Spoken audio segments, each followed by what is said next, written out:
Rambon amma yoo barumsa xururte maal hojjechuu barbaadda? Inni guddaan ogummaa baradhee bahee uummata tajaajilu. Inni lammaffaa immoo kaayyoo tokkoon qaba, kaayyoo san galmaan gaachuu. Inni sadaffaan si fuudhee mana tokko keessa jiraachuu. Hunduu yeroo isaa eeggatee ni ta'a. Inni guddaan kaayyoo qabaachuudha. Garuu haadha humna tokko sitti himuu barbaada. Ani isaarra waan tokko si mureetti hin barbaadu. Maal lagaa miti?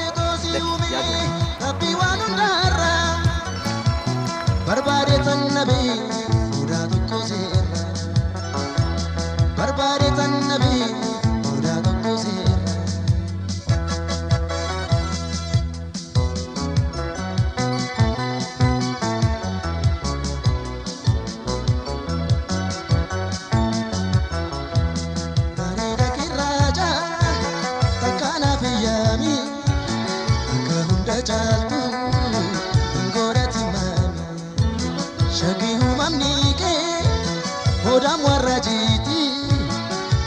Martinu sidisa berati